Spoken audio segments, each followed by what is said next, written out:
June 7, 1944, Normandy, France, just beyond Omaha Beach. The thunder of artillery had barely faded when Private First Class Eddie Carter climbed out of the back of a GMC CCKW 2.5-ton truck, his boots sinking into the churned mud. The air was thick with diesel, cordite, and salt. To the west, smoke curled lazily from a wrecked German position, its blackened machine guns still glinting in the morning sun. Gulls screamed overhead, circling the beach where waves still lapped at twisted landing craft and floating debris. Behind Eddie, the truck bed groaned under the weight of wooden crates, ammunition, grenades, .30 caliber rounds, bazooka rockets, all stamped with bold black stencils and splattered with sea spray. A sergeant barked orders from the roadside, clipboard in hand, sweat soaking his khaki collar. "Unpack fast, move faster, we're running dry inland." Eddie didn't need the reminder. Less than 10 miles from the coast, American infantry were pushing through the hedgerows of Normandy, fields turned into death traps by German mortars, snipers, and machine gun nests.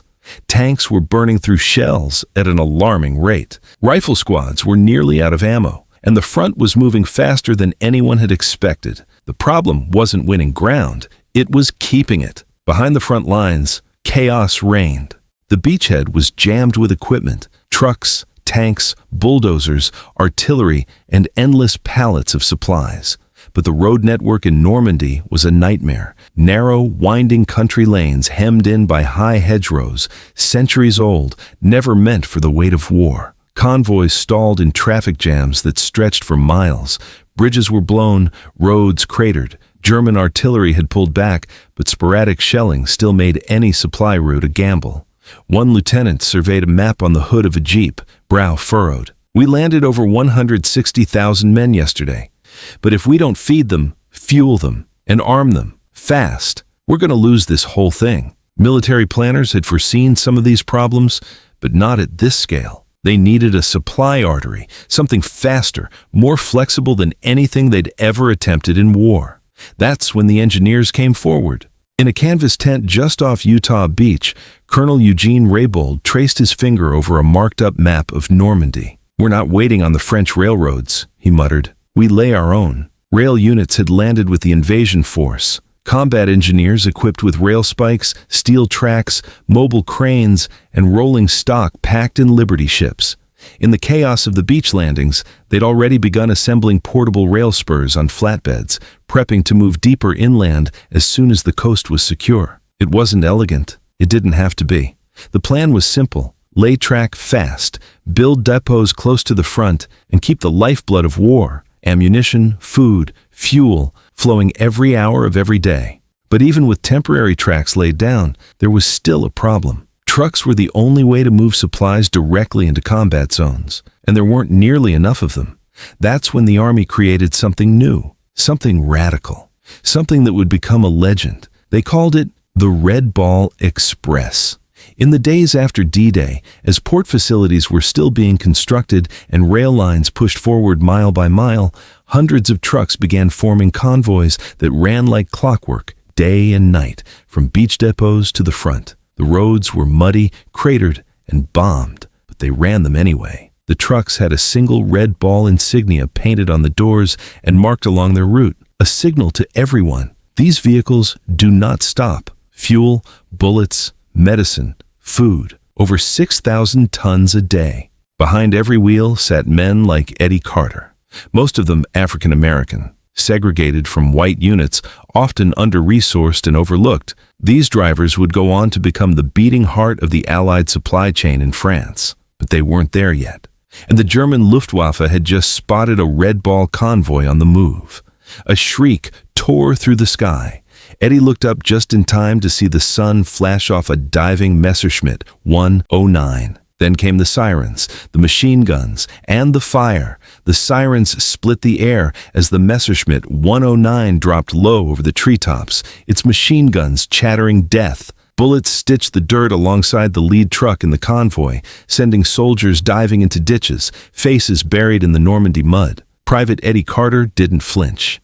He yanked the wheel hard to the right, skidding the 2.5-ton truck halfway off the road, slamming the brakes just shy of a fallen oak. The truck behind him jackknifed into the trees, crates of .50 caliber ammo bursting open like crates of fruit. Above, the German fighter roared past, then arced upward into a loop, preparing to strike again. "Everybody down!" a lieutenant yelled, waving his helmet from the roadside.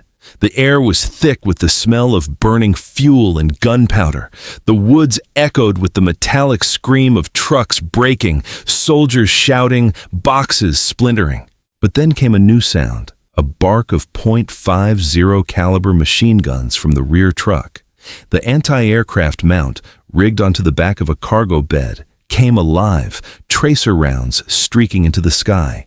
The Me-109 rolled, banked, and vanished into a patch of clouds trailing smoke.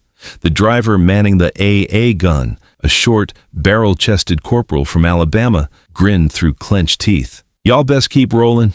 Ain't no rest for Red Ball." Eddie climbed back into the cab, heart pounding. He'd only been on French soil for 2 days, and already he understood why everyone called it the blood route. They rolled on, always rolling. By mid-June, the Red Ball Express was officially in operation. A round-the-clock convoy system running from the beaches of Normandy to the ever-shifting front lines, sometimes 100, even 200 miles inland. The Allies had designated 2 roads, one-way traffic in, one-way traffic out. Civilian use was banned. No unauthorized vehicles could enter the route. MPs patrolled the highways with orders to detain or redirect anything that didn't carry the Red Ball insignia. And the trucks? Thousands of them. GMC Deuce and a Halfs, Dodge cargo carriers, modified Jeeps with trailers. Most were driven by young African-American soldiers, many of whom had never driven a vehicle before boot camp, let alone navigated hostile territory under threat of air raids and snipers. The Red Ball drivers trained fast and learned faster. They drove Blackout. No headlights, only cat eyes painted on the rear of trucks. They drove in rain, sleet, and fog so thick you couldn't see 5 feet ahead. Some convoys ran 20 hours straight, pausing only to refuel and grab tin cups of coffee poured from GI canisters at roadside rest depots. Sleep? Optional. Danger? Guaranteed. Corporal Thomas "Slim" Jenkins recalled how a convoy once ran over a German minefield by accident. 5 trucks exploded in seconds. No one blamed the drivers. Maps were outdated. Roads shifted daily. Slim kept driving with a cigarette clenched between his lips and a M1911 tucked under his seat. "You drove," he said decades later, "or boys at the front died." And the front was hungry. Operation Cobra had broken the stalemate in the hedgerows by late July. Patton's Third Army was advancing like a thunderbolt across France, taking town after town, smashing resistance as they went. But tanks didn't run on glory. They ran on gasoline. A single Sherman needed over 100 gallons every 100 miles. Multiply that by hundreds of tanks, armored cars, half-tracks, artillery units, and fuel-hungry trucks, and you had a logistical nightmare. Rail lines helped, but they couldn't reach the front fast enough. Bridges were still being rebuilt. Freight trains moved supplies to central depots, but from there, it was all Red Ball. Every day, up to 6,000 tons of ammo, fuel, rations, and spare parts were delivered by truck. Every night, those same trucks made the grueling return trip, often under fire, often without sleep. The system was ingenious, improvised, and constantly evolving. Mobile repair depots dotted the route. Road signs with the Red Ball symbol pointed the way. Maintenance crews patched blown tires and overheated engines with whatever parts they had. But the real power? The drivers. Men like Eddie Carter, Slim Jenkins, Leroy Patterson, and Charles Washington. They weren't just transport. They were lifelines. They faced not only the enemy, but discrimination, exhaustion, and crushing monotony. Yet they drove. And as the trucks rolled forward, so did the war. By August 1944, the Red Ball Express was no longer an experiment. It was an ironclad necessity. It had become the steel artery of the Allied invasion, pumping life into every rifle, tank, and forward base from Normandy to the Seine.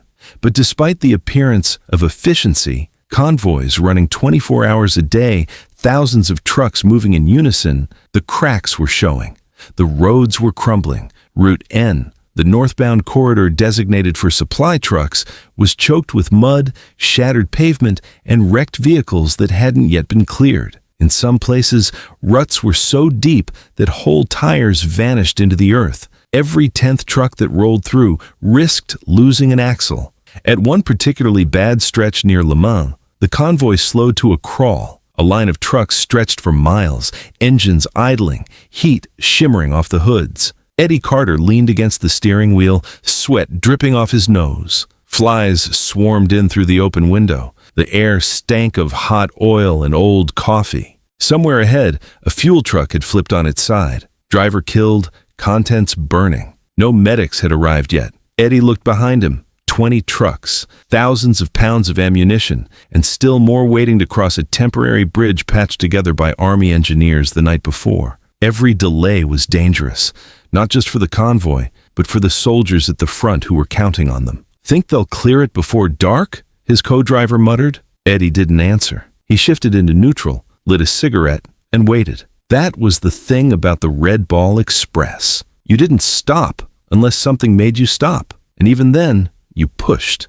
If the bridge was out, the engineers built one. If the road washed out, they laid steel matting and kept going.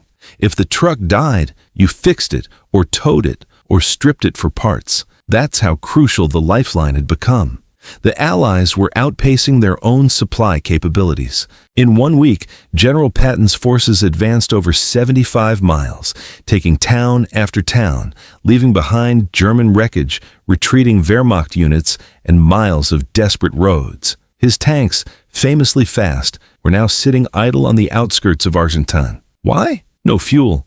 It wasn't enemy resistance, it was logistics. That's when the rail crews came back into the picture. Up until now, the ad hoc rail spurs had only been used near the beaches, short runs, temporary depots, limited use. But now, with territory under firm Allied control and ports like Cherbourg partially operational, the U.S. Army Transportation Corps decided to do something bold, rebuild France's shattered rail network in real time. Engineers from the 708th Railway Grand Division, many of them African-American soldiers, just like the Red Ball drivers, moved inland with cranes, spikes, and fresh steel. They relaid miles of track torn up by retreating Germans. Bridges were rebuilt with Bailey bridge kits. Sidings and depots were hammered together out of timber and grit. In one remarkable operation near St. Lo, an entire rail yard was rebuilt in under 72 hours, allowing locomotives to bring in fuel tankers directly from the coast.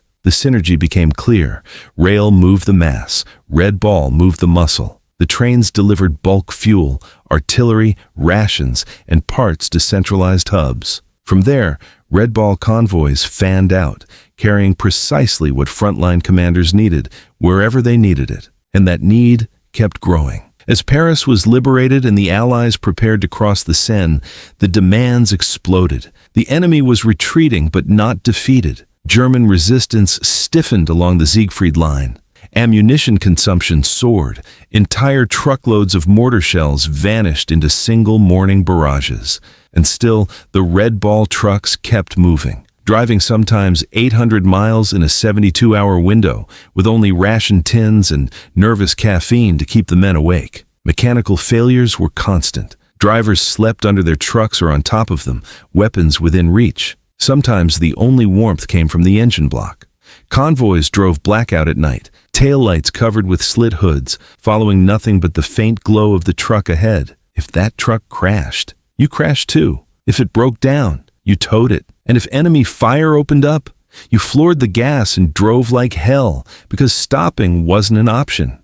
By September, Allied commanders had one question on their minds. How the hell are we still holding the front line? The answer, more than any tank or general or bombing raid, came down to a map with red arrows and tens of thousands of black drivers risking their lives on roads no one else wanted. It came down to the supply line. It came down to the Red Ball. By the autumn of 1944, the Red Ball Express was running at full throttle. Over 6,000 vehicles and nearly 23,000 personnel were dedicated to the operation. At its peak, it delivered up to 12,500 tons of supplies a day, twice the original goal. The front line surged eastward, riding on the backs of the men behind the wheel. But while the convoys were legendary among soldiers on the ground, the men driving them remained largely invisible to the world. Eddie Carter rubbed his eyes as the sunrise broke across a quiet farm road near Reims. He hadn't slept in 30 hours. His uniform was soaked in sweat and grime, his knuckles white from gripping the steering wheel.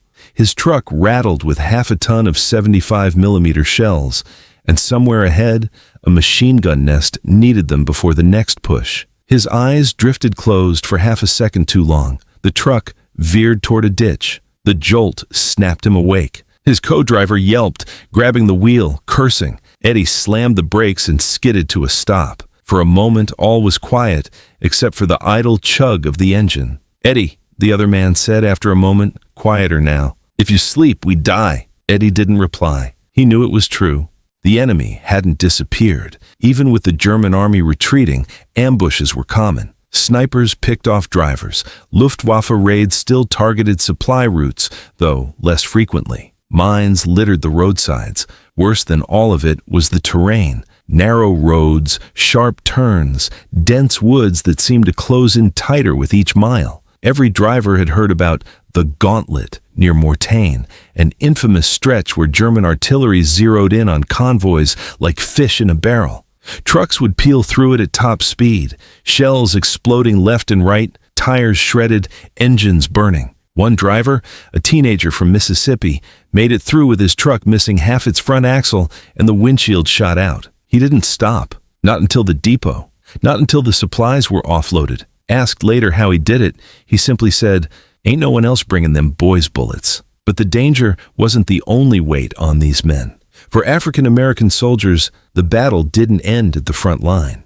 They fought two wars, one against Hitler, the other against racism. The Red Ball drivers were mostly assigned to segregated service units, often led by white officers and rarely given credit for their extraordinary efforts. They weren't allowed into the officers' mess. In some towns, French civilians greeted them as liberators, while their own military treated them as second-class soldiers. But they drove, anyway, and they kept driving. Staff Sergeant Harold Cole recalled how, in 1 month alone, his unit lost over 50 trucks to mechanical failure, ambushes, and fatigue crashes. "But we always made the next run," he said. "Always." The numbers told the story.